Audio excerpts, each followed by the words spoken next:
Bisa dijelaskan dok, tadi kan disampaikan suara murmur nggih, itu bisa dilihat oleh orang tua si anak. Nah, jadi ini suara jantung normal itu kan dep, dep, nah begitu kan ya. Ini di antara dep dan dep satunya itu ada suara seperti ngowos, dep, dep, nah itu seperti itu. Itu murmur namanya.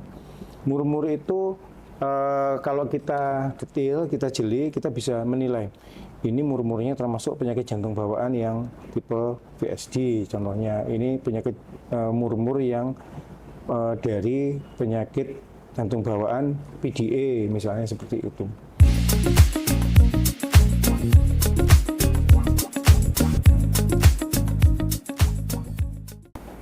Assalamualaikum warahmatullahi wabarakatuh. Kembali lagi kita ke acara kapsul percakapan profesional dan solusi kesehatan RSUD RT Notopuro Sidoarjo. Dengan saya, Perdiksa Cahya Binara sebagai host pada sesi kali ini. Kita kedatangan dokter baru dengan layanan baru yang ada di RSUD RT Notopuro Sidoarjo ini, yaitu dokter subspesialis jantung anak. Sebagai narasumber pada hari ini yaitu Dr. Rizky Rohmadani Pikir, spesialis anak konsultan jantung anak. Apa kabar dokter? Baik mas, alhamdulillah. Dokter, hari ini kita akan membahas terkait penyakit jantung pada anak, penyebab, gejala, hingga cara mengobatinya. Saya perkenalkan terlebih dahulu, beliau Dr. Rizky Rohmadani Pikir, spesialis anak konsultan jantung anak, menyelesaikan pendidikan Universitas Airlangga, pendidikan dokternya di Universitas Airlangga tahun 2006, ya dokter? Okay. Selanjutnya? Kemudian pendidikan spesialis anak, saya lulus tahun 2013 di Universitas Airlangga juga. Lalu melanjutkan ke pendidikan konsultan atau spesialis anak, keminatan kardiologi atau jantung, lulus tahun 2020 yang lalu. Ya. Terima kasih karena kesibukan yang sangat banyak, beliaunya sempat tetap hadir dalam acara pada hari ini. Terima kasih dokter. Lalu kita mulai masuk ke topiknya, yaitu pengenalan penyakit jantung pada anak, dokter. Apa yang dimaksud penyakit jantung pada anak ini, dokter? Ya, jadi penyakit jantung pada anak ini sebenarnya masih banyak yang belum tahu kok bisa anak-anak itu sakit jantung. Kenyataannya ada. Jadi penyakit jantung anak ini merupakan penyakit salah satu penyakit bawaan. Penyakit bawaan itu ada berbagai macam dan yang terbanyak dengan angka kisaran 30-an% dari semua macam penyakit bawaan itu yang terbanyak adalah penyakit jantung bawaan. Penyakit jantung bawaan sendiri ada yang didapat sebelum lahir ketika masih di dalam kandungan, prosesnya itu sudah muncul, dan ada yang didapatkan setelah lahir karena proses infeksi, proses-proses yang lain yang menyebabkan gangguan-gangguan di jantungnya selama masih dalam rentang usia anak, yaitu usia dari lahir sampai 18 tahun. Gitu. Itu penyakit jantung bawaan pada anak ya? Iya, penyakit jantung bawaan pada anak. Lalu ada penyakit yang lainnya selain penyakit jantung bawaan untuk anak, dokter? Kalau penyakit bawaan selain penyakit jantung, salah satunya yang kita tahu kayak Down syndrome, kemudian ada beberapa sindroma yang relatif ada tapi jarang. Contohnya juga misalkan kelainan darah pada anak, itu kan juga termasuk penyakit bawaan pada anak. Tapi jumlahnya tidak sebanyak seperti penyakit jantung bawaan pada anak. Gitu. Lalu selanjutnya terkait gejala dan screeningnya, dokter. Iya. Apa saja gejala yang timbul pada anak yang memiliki permasalahan pada jantung? Iya. Sebelum kita bicara ke gejala, Mas ya. Jadi seiring dengan kemajuan teknologi sekarang itu, penyakit jantung bawaan yang terdeteksi sebelum lahir itu sebenarnya sudah bisa kita ketahui semenjak usia kehamilan 20 minggu. Nanti kolaborasi dengan bagian fetomaternal dari obstetri dan ginekologi. Jadi dilakukan USG fetomaternal, USG pada fetal, pada janin itu bisa diketahui. Tapi syaratnya minimal 20 minggu. kebanyakan pasien-pasien penyakit jantung bawaan ini itu lahir kalau yang termasuk kriteria penyakit jantung bawaan ringan itu lahir tanpa keluhan.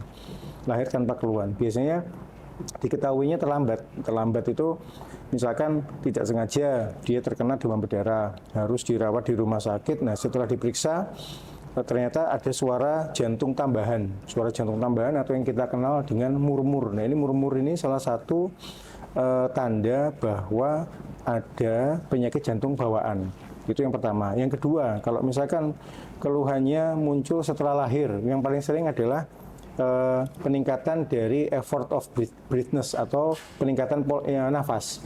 Nafasnya tersengal-sengal, susah minum. Setelah kita deteksi, ternyata dia mengalami kelainan jantung bawaan. Atau pada anak usia sekolah, dia gampang capek, olahraga tidak seperti teman-teman yang lain, atau juga anak-anak yang mengalami gagal tumbuh, berat badannya tidak sesuai dengan grafik, berat badannya tidak sesuai dengan usianya, itu juga bisa merupakan salah satu tanda dari penyakit jantung bawaan. Nah, untuk screening utamanya adalah dengan USG jantung atau yang kita kenal dengan echokardiogram. Nah, dari echokardiogram ini pada anak-anak kita bisa menilai struktur, menilai fungsi dari jantung sehingga kita bisa memastikan apakah ini menderita penyakit jantung bawaan atau tidak. Seperti itu. Bisa dijelaskan dok, tadi kan disampaikan suara murmur itu bisa dilihat oleh orang tua si anak. Nah, jadi ini bisa dijelaskan terkait suara murmur yang suara murmur ini bisa didengarkan oleh tenaga kesehatan yang berpengalaman. Jadi katakanlah ini seorang bidan pun kalau sudah pernah mendengarkan suara murmur, insya Allah dia akan ingat terus. Jadi gambarannya begini, suara jantung normal itu kan dep-dep, nah begitu kan ya. Ini di antara dep dan dep satunya itu ada suara seperti ngowos, dep, dep, nah itu seperti itu. Itu murmur namanya. Murmur itu kalau kita detail, kita jeli, kita bisa menilai. Ini murmurnya termasuk penyakit jantung bawaan yang tipe VSD contohnya. Ini penyakit murmur yang dari penyakit jantung bawaan PDA misalnya seperti itu. Jadi kalau kita jeli bisa seperti itu. Nanti tinggal kita memastikan lagi dari pemeriksaan echokardiogram. Gitu. Berarti di sini terjawab terkait gejala dan screeningnya. Nah, yang dilakukan orang tua, apa yang harus dilakukan, dokter? Contohnya, orang tua supaya, oh ini anak saya harus saya bawa ke dokter. Itu pada saat seperti apa aja, dokter? Ya, kalau mengalami semua keluhan yang tadi saya sampaikan tadi, jadi memang idealnya adalah ketika bayi lahir itu langsung kita screening. Screening yang paling gampang yang bisa dilakukan di puskesmas itu sekarang kita sedang menggalakkan pemeriksaan oksimetri atau saturasi. Dari saturasi oksigen itu biasanya kita bisa mendeteksi awal kemungkinan adanya penyakit jantung. Nah, kalau sudah nanti pemeriksaan seperti itu sudah merata sebelum usia 3 hari itu harapannya pasien-pasien yang termasuk dalam kriteria seperti ini yang saturasinya bermasalah itu sudah terdeteksi. Tapi kalau misalkan itu sekarang kan masih apa ya, masih harapannya seperti itu. Kalau misalkan sudah terlanjur ya, kalau misalkan anak yang paling gampang kalau masih bayi ketika kesulitan minum atau kita perlu waspada lagi kalau misalkan dia prematur atau dengan berat badan lahir yang rendah kurang dari 2.500 kurang dari 1.500 itu resiko untuk mengalami penyakit jantung bawaan sangat tinggi. Atau kalau misalkan dia orang tuanya pernah menderita penyakit jantung bawaan. Itu yang pertama. Atau misalkan anak kembar ini salah satu menderita penyakit jantung bawaan, kemungkinan kembarannya juga bisa menderita penyakit jantung bawaan. Begitu. Menyambung terkait itu, dokter, apakah penyakit jantung bawaan pada anak ini dipengaruhi oleh faktor genetik? Ya, multifaktor sebenarnya. Genetik itu adalah salah satunya. Jadi multifaktor di sini karena tidak ada kepastian. Jadi sifatnya baru berupa hipotesa saja, dugaan-dugaan. Karena kenyataannya tadi yang saya bilang ada yang kembar itu dua-duanya menderita penyakit jantung bawaan, ada yang hanya salah satu, ada yang baik-baik saja. Prematur juga kadang ada yang menderita penyakit jantung bawaan, tapi kadang ada yang enggak. Jadi kalau dikelompokkan itu faktor utamanya itu adalah yang pertama dari faktor ibunya terutama. Pertama, kalau misalkan ibu itu menderita diabetes gestasional pada saat hamil, dia menderita diabetes atau sebelum hamil sudah menderita diabetes dan tidak terkontrol, ada potensi sekitar kurang dari 5% untuk janin yang dikandungnya itu mengalami penyakit jantung bawaan. Nah, faktor resiko yang tertinggi itu kalau seorang ibu alkoholik, itu resikonya bisa lebih dari 30% bayinya menderita penyakit jantung bawaan atau infeksi saat hamil. Mungkin kita pernah mendengar penyakit rubella. Jadi rubella itu sebenarnya memang bahaya untuk anak-anak, tapi lebih bahaya lagi kalau terkena ibu yang masih hamil trimester pertama. Seperti kita ketahui, trimester pertama itu kan pembentukan organ. Nah, kalau pada saat pembentukan organ itu terkena virus rubella dan si ibu ini sakit, maka bisa berbagai macam muncul keluhan. Salah satunya penyakit jantung bawaan, pembentukan jantungnya kurang sempurna. Ada juga matanya itu menjadi katarak. Jadi bayi lahir tapi matanya sudah katarak dan sindroma yang lainnya. Itu beberapa faktor-faktor yang ikut mempengaruhi, termasuk faktor genetik tadi, orang tua yang menderita penyakit jantung bawaan juga, kemudian saudara ya kembar seperti itu. Jadi faktornya memang banyak. Terkait penyakit jantung bawaan ini, Dok, apakah penyakit jantung bawaan pada anak ini bisa disembuhkan, Dok? Bisa, penyakit jantung bawaan pada anak itu bisa, tapi seperti yang kita tahu, jadi sebagai gambaran penyakit jantung bawaan ini kalau yang kita tekankan di sini itu sebenarnya lebih pada adanya lubang yang muncul pada sekat jantung. Itu yang prinsip awalnya. Jadi gambarannya gini, seperti bibir sumbing. Bibir sumbing lahir bibirnya sumbing. Nah, ini yang sumbing itu jantungnya. Jadi yang lubang itu jantungnya. Nah, kalau ada kondisi seperti itu, maka pengobatan atau manajemen yang utama adalah lubang itu ditutup. Dulu kita hanya bisa melakukan itu melalui teknik pembedahan. Jadi open heart itu membuka dada ini, terus dilakukan penutupan lubang di meja operasi. Nah, seiring dengan semakin majunya teknologi, kita bisa melakukan penutupan lubang pada penyakit jantung bawaan itu dengan menggunakan metode kateter atau transkateter perkutaneus. Menggunakan kateter melewati pembuluh darah yang ada di paha.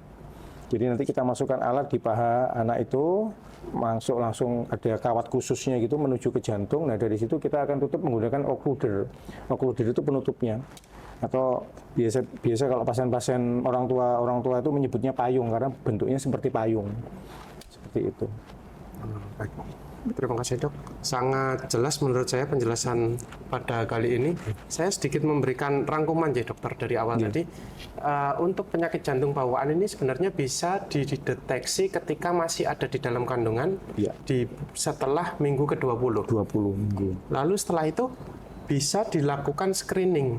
Screeningnya berupa ekokardiografi atau USG pada jantung anak. Dan untuk layanan itu bisa dilakukan di RSUD RT Notopuro ini, Dokter? Sudah siap. Sudah siap, ya. Lalu untuk tindakannya seiring perkembangan zaman sudah tidak perlu melakukan pembedahan jantung secara terbuka. Bisa melalui intervensi, melalui pembuluh darah tadi, ya, Dokter. Dan itu juga bisa dilakukan di RSUD RT Notopuro ini, ya. Lalu pertanyaan selanjutnya, apakah bisa normal kembali menjalani kehidupan seperti biasanya terhadap anak yang sudah menderita penyakit jantung bawaan ini, Dokter? Kalau tertangani dengan baik, lubangnya sudah kita tutup, maka aktivitasnya tentu akan kita harapkan kembali normal. Cuma yang perlu kita ketahui adalah ketika si anak ini mengalami penyakit jantung bawaan tadi, lubangnya tadi kan akan berjalan sebelum ditutup itu kan dia ada waktu. Nah itu kadang membuat jantung si anak ini menjadi bengkak. Jantung anak ini menjadi bengkak. Nah itu sebelum dilakukan penutupan untuk mencegah supaya jantung ini tidak menjadi lebih bengkak, maka kita biasanya memberikan obat-obatan untuk mempertahankan kondisi jantung tersebut supaya tidak lebih cepat lagi bengkaknya. Nah setelah kita tutup, otomatis jantung ini tidak langsung kempes, istilahnya gitu. Dia tetap butuh waktu karena yang sebelumnya ada lubang, alirannya jadi tidak normal, menyebabkan bengkak. Setelah kita tutup, aliran itu perlahan-lahan menjadi normal, tapi dampak dari lubang yang sebelumnya itu masih kelihatan.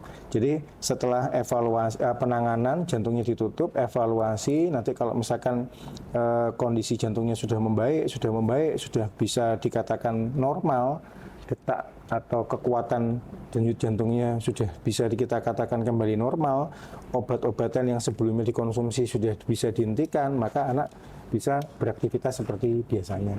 Cuma memang perhatian khususnya ini untuk aktivitas berat itu seperti apa?